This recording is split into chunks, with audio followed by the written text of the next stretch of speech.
ದೆಹಲಿಯಲ್ಲಿ ನೀಟ್ ಪ್ರತಿಭಟನೆ ಆಗಬೇಕಾದ್ರೆ ಪೆಲೆಟ್ ಗನ್ನನ್ನು ವಿದ್ಯಾರ್ಥಿಗಳ ವಿರುದ್ಧ ಬಳಸಿದಂಥ ಆರೋಪ ಜೋರ ಕೇಳಿ ಬಂದಿತ್ತು. ಈ ಪೆಲೆಟ್ ಗನ್ ಇದೆಯಲ್ಲ, ಕಾಶ್ಮೀರ, ಜಮ್ಮು ಕಾಶ್ಮೀರ ನೋಡಿದ್ದೀವಲ್ವಾ, ಇಲ್ಲಿ ಯಾವಾಗೆಲ್ಲ ಸೇನಾ ವಾಹನಗಳ ಮೇಲೆ ಅಲ್ಲಿನ ಕೆಲ ಸ್ಥಳೀಯರು, ಪ್ರತಿಭಟನಾಕಾರರು, ಪಾಕ್ ಪ್ರಚೋದಿತರು ಯಾವಾಗೆಲ್ಲ ಅಲ್ಲಿ ದಾಳಿ ಮಾಡ್ತಾ ಇದ್ದರು.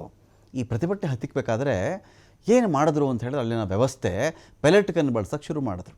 ಹೇಗಾದರೂ ಮಾಡಿ ಇದು ಒಂಥರ ಗನ್ಗೆ ಆ ಗುಂಡು ಹಾಕಿ ಹೊಡೆಯೋವಂಥ ಒಂದು ಪ್ರಕ್ರಿಯೆ ಇದು. ಆದರೆ ಸಾಯಲ್ಲ, ಜೋರಾಗಿ ಬಲವಾದಂಥ ಏಟುಗಳು ಬೀಳ್ತವೆ.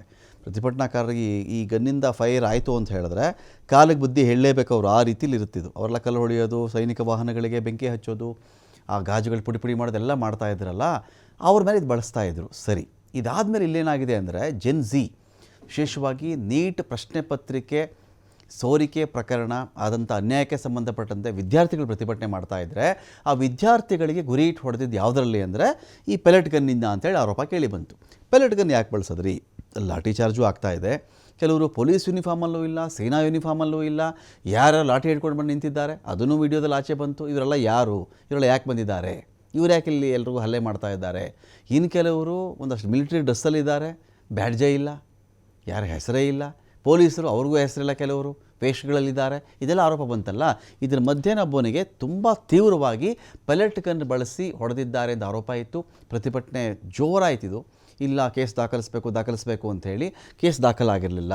ಇವತ್ತು ರಾಹುಲ್ ಗಾಂಧಿ ಏನು ಮಾಡ್ತಾರೆ, ಸೀದಾ ಯಾವ ವಿದ್ಯಾರ್ಥಿಗೆ ಅವತ್ತಲ್ಲಿ ಪೆಟ್ಟು ಬಿದ್ದಿತ್ತೋ, ಆ ವ್ಯಕ್ತಿಗೆ ಪೆಟ್ಟು ಬಿದ್ದಿತ್ತೋ ಸ್ಟೇಷನ್ ಕರ್ಕೊಂಡು ಹೋದರು. ದೆಹಲಿ ಪೊಲೀಸರು ಸ್ಟೇಷನ್ಗೆ ಕರ್ಕೊಂಡು ಹೋದರಲ್ಲಿ ಜುಲೈ 20ನೇ ತಾರೀಕು ಜಂತರ್ ಮಂತರಲ್ಲಿ ಆಯ್ತಲ್ಲ ಪ್ರತಿಭಟನೆ, ಆವತ್ತು ಪೆಲೆಟ್ ಗನ್ನು ಗುಂಡೇಟಿನಿಂದ ಯಾವ ಯುವಕ ಗಾಯಗೊಂಡಿದ್ದೋ ಸಾಹಿಲ್ ಅಂತೇಳಿ ಅವನನ್ನು ಕರ್ಕೊಂಡೋಗಿ ಸ್ಟೇಷನ್ಗೆ ಕೂತ್ಕೊಂಡ್ರು. ನೀವು FIR ಮಾಡೋವರೆಗೂ ನಾವು ಸ್ಟೇಷನಿಂದ ಆಚೆ ಹೋಗಲ್ಲ, ಅದೇನಾಗುತ್ತೋ ಆಗಿಬಿಡ್ಲಿ ಅಂತೇಳಿ ರಾಹುಲ್ ಗಾಂಧಿ ಕೂತ್ಕೊಂಡು ಇದೇ ವಿಚಾರಕ್ಕೆ FIR ಮಾಡಲೇಬೇಕು ಅಂತ ಪ್ರತಿಭಟನೆ ನಡೆಸ್ತಾರೆ. ಪೆಲೆಟ್ ಗನ್ ಸಂತ್ರಸ್ತನ ಕುಟುಂಬದ ಜೊತೆಗೆ ಪ್ರತಿಭಟನೆ ನಡೆದಿತ್ತು. ಆ ಕುಟುಂಬದವರು ಎಲ್ಲರೂ ಬಂದರು, ಈ ಥರ ನಮ್ಮ ಹುಡುಗನಿಗೆ ಹಿಂಗೆ ಆಗಿದೆ, ಯಾಕಿದು ಅನ್ಯಾಯ, ಇದ್ರ ಬಗ್ಗೆ FIR ಯಾಕೆ ಹಾಕೊಳ್ಳಲ್ಲ ಅಂತೇಳಿ ಸಂಸದ್ ಮಾರ್ಗ ಪೊಲೀಸ್ ಠಾಣೆ ಬಳಿಯಲ್ಲಿ ಪ್ರತಿಭಟನೆ ನಡೀತು. ಆ ನಂತರದಲ್ಲಿ ಪ್ರತಿಭಟನೆ ಎಲ್ಲ ಆದಮೇಲೆ ಪೊಲೀಸರು ಏನು ಮಾಡ್ತಾರೆ, FIR ದಾಖಲು ಮಾಡಿದ್ದಾರೆ.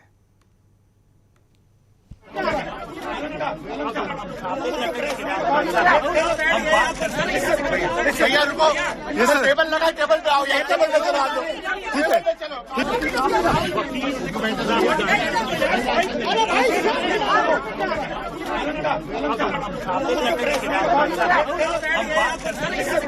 भैया रुको, ये सर टेबल लगा, टेबल पे आओ, यही टेबल पे चलो।